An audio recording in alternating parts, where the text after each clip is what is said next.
Buenas, mi nombre es Ricardo Andrés Ojea Ibarra. El día de hoy les contaré un poco de lo que pasó en el siglo XIX en Colombia. Bueno, uno de los puntos que abordaremos son los siguientes. Los elementos constitutivos de un Estado moderno, autoritas y potestas, qué era y cómo funcionaba el modelo de la banca libre durante el Olimpo Radical. Hablaremos sobre la guerra civil que tuvo Colombia entre centralistas y federalistas. Y por último, hablaremos sobre la Constitución de Cúcuta de 1821.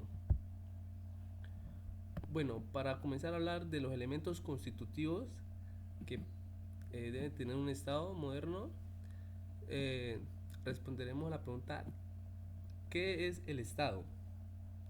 Bueno, en la antigüedad este no se conocía con, como Estado, sino que se refería como la tierra, el principado, el reino o el imperio. Pero esto fue así hasta que Nicolás Maquiavelo, en su obra El Príncipe, la menciona por primera vez, designando una forma política original, careciendo de identidad con respecto a la que usaban en aquellos tiempos. Por lo cual es evidente que Maquiavelo registraba una unidad política independiente de la persona del rey, el príncipe, la iglesia, la aristocracia o la oligarquía. Bueno, el Estado más que un territorio es en realidad social, y como en realidad social que está conectado a hechos y circunstancias históricas. En este sentido, Estado es una sociedad política corporativa en las personas jurídica mayor, en la personificación jurídica de la nación, que se forma cuando en un determinado territorio se organiza jurídicamente un pueblo, que se somete a la autoridad jurídica de un gobierno como consecuencia del orden jurídico establecido por una comunidad nacional. Bueno, son en realidades o hechos necesarios que debe tener un Estado para constituirse y surtir todos los efectos jurídicos que ellos conllevan, los cuales son los siguientes. El territorio es como la primera condición existencial del Estado. Es el elemento físico constitutivo por una parte de la superficie terrestre sobre la cual reside de manera estable o permanente el pueblo, y a su vez el gobierno o poder político que ejerce el poder. El territorio comprende la suficiencia terrestre, el suelo, el subsuelo, el mar territorial, la zona marítima contigua, la plataforma continental, la zona económica exclusiva, el espacio aéreo, los institutos de extraterrioridad y de la inmunidad territorial. Como consecuente, como consiguiente, perdón, tenemos el pueblo, que es el conjunto de seres humanos que constituyen por su nexo culturales, sociales, económicos, religiosos, políticos, entre otros, una colectividad fija, de manera estable sobre un territorio, los cuales gozan de derechos políticos y sociales. Eh, es el conglomerado humano que forma un Estado. Está compuesta específicamente de trabajadores de la ciudad y del campo. Constituye la mayoría de un país y que está organizadamente también participa en actividades en todo el desarrollo del Estado. Por consiguiente, tenemos el poder político. Bueno, hablando algo más sobre el pueblo, es entendido en dos sentidos. Es constitucional, es constitucional en virtud que es el titular del poder constituyente originario, y a su vez es el cuerpo electoral. Perdón. El poder político. eh, este está definido como la capacidad de una persona o de un grupo de imponer su voluntad aún contra la resistencia de otras personas o grupos. Incluye la posibilidad de ejercer como el ejército efectivo del poder. Este puede estar compuesto por una persona o grupo de personas que impone su voluntad sobre otras. Se denomina gobierno y es así como sanciona leyes, reglamentos, decretos, resoluciones, dictan actos administrativos y sentencian, todos ellos en su función. También activan el poder político del Estado, en virtud de ser mandados en función de la tutela de interés público que corresponde tutelar. Este poder no debe estar descontado del ordenamiento jurídico. Debe estar típicamente en los instrumentos normativos. También tenemos el reconocimiento internacional, que es el acto mediante el cual aceptan como miembros de la comunidad internacional a los nuevos estados que han cumplido con las condiciones mencionadas anteriormente. Es la convalidación jurídica de una situación de hecho, o sea, es decir, del asentamiento de una población en un territorio determinado con un gobierno establecido. El reconocimiento puede ser expresado realizando mediante nota diplomática de forma unilateral o convencional. Bueno, mediante de un tratado, o puede ser táctico, que implica todo acto implique la intención de reconocer al nuevo Estado, que puede ser individual o colectivo.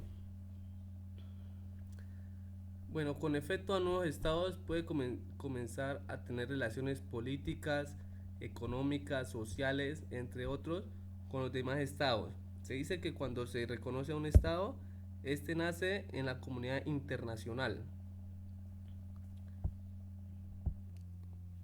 Bueno, y hablando un poco respecto a los potestas, estos eran un poder político capaz de imponer decisiones mediante la coacción y la fuerza.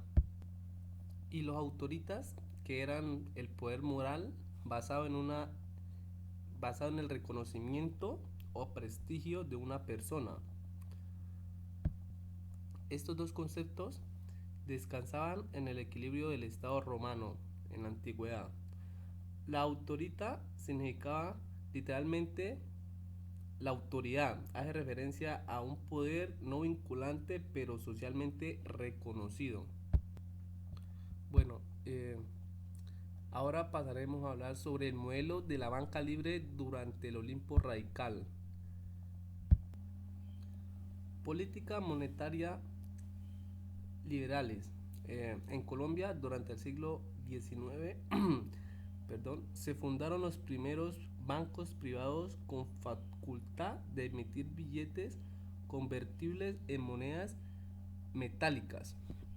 Esos billetes representaban para el tenedor una promesa de pago a la vista y al portador.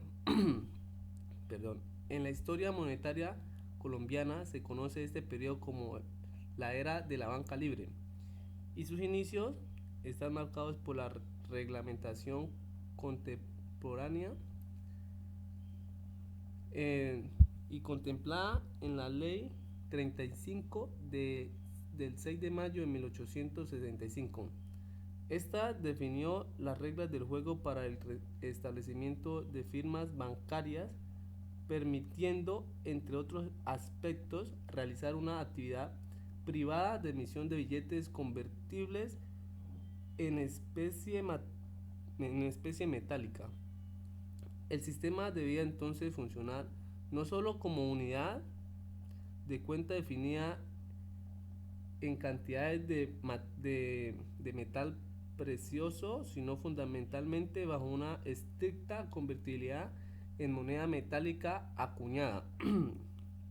Esta ley, que en ese entonces pues, buscaba principalmente organizar un sistema monetario que permitiera incentivar la producción de medios de pago que escaseaba en el país, por otras razones que serán discutidas más adelante, dio origen a la primera firma de las industrias bancarias colombianas. Eh, en un estudio encontrado en el periodo 1870 y 1880, que comprende la fundación del primer banco privado de la emisión con capital colombiano en Bogotá, el banco de Bogotá, y se termina con el establecimiento del Banco Nacional, que daría paso a un sistema en el cual esta institución tendría el monopolio de la emisión y contribuiría un incipiente primer banco central en el país.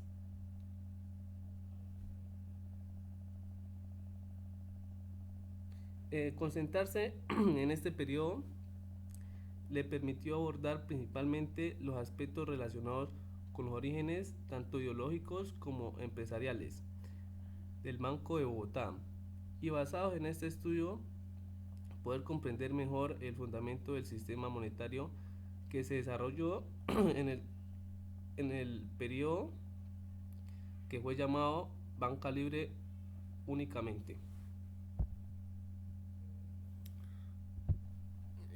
Bueno, ahora pasaremos a hablar de la guerra civil entre los centralistas y federalistas. Esto fue una sucesión de enfrentamientos armados entre los independentistas de la Nueva Granada, que actualmente es Colombia, entre los años 1812 y 1815. En este periodo es llamado la Primera República de la Nueva Granada, pero fue debido a este conflicto y conflictos posteriores. Dicho periodo es conocido como la Patria Boba. Esta designación despectiva proviene de la descontextualización a una broma sarcástica emitida por el señor Antonio Nariño en los toros de Fucha y sacada de contexto para, para propósitos políticos más tarde a través de la historia colombiana. La guerra se desarrolló en dos fases. La primera, que dio inicio con la declaración de guerra de los federalistas contra Cundinamarca y culmina con una paz acordada por los liberales de ambos bandos perdón, para atacar a los de la realeza. Y una segunda fase que fue cuando inicia los federalistas nuevamente deciden atacar aprovechando la debilidad de su enemigo.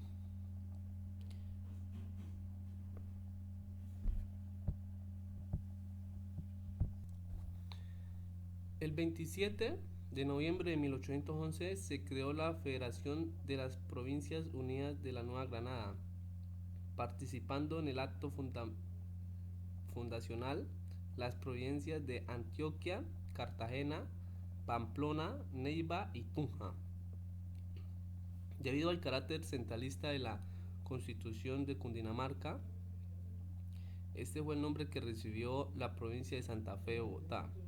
Los federalistas, eh, recelosos de la unión de este estado a federación,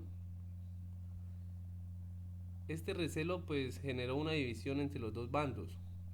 Los centralistas, que están liderados por el señor Antonio Nariño y que controlaban el gobierno de Cundinamarca, y federalistas, que fueron liderados desde Tunja por el comandante Camilo Torres en calidad del presidente, del Congreso de las Provincias Unidas.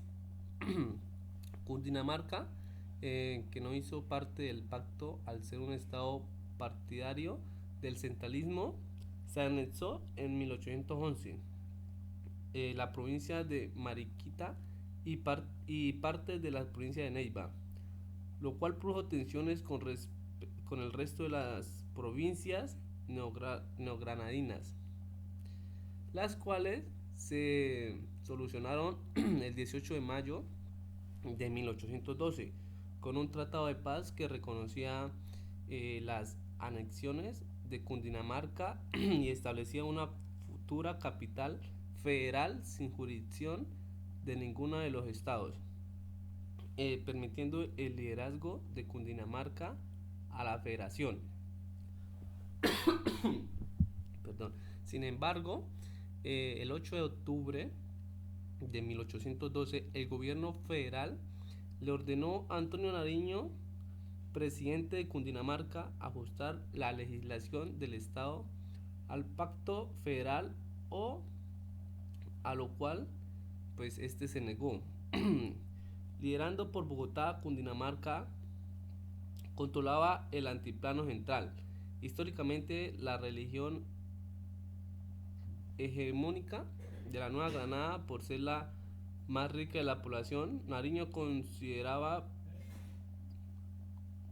pernicioso unir a estos confederación, ya que Cundinamarca perdería sus recursos e influencias.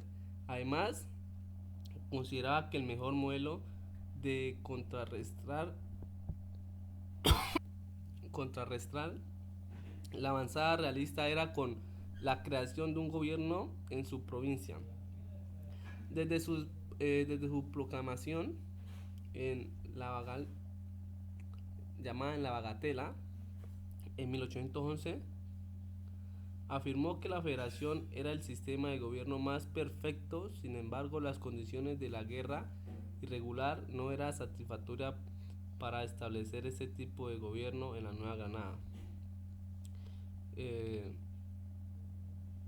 Entonces, el resultado, pues, en esta guerra, la victoria centralista parcial, y también después, posteriormente, victoria federalista definitiva. Ambos bandos se debilitaron, favoreciendo así la reconquista de la realeza.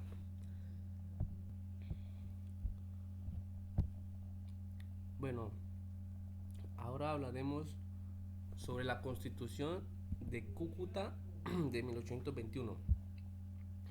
Bueno, esta también conocida Constitución de la Nueva Granada o Constitución de 1821 fue el resultado del Congreso de Cúcuta, que se desarrolló el 30 de agosto de 1821 y con el objetivo principal, que era crear la República de Colombia mediante la unificación de la Nueva Granada, Colombia y Panamá y Venezuela.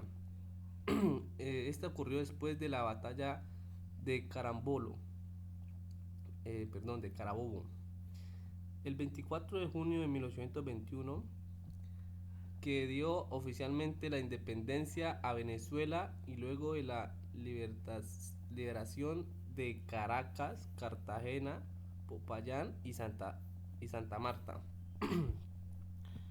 La Constitución de Cúcuta, también conocida como Constitución de la Nueva Granada de 1921, fue el resultado del Congreso de Cúcuta, que se desarrolló el 30 de agosto de 1921, cuyo objetivo principal fue crear la República de Colombia mediante la unificación.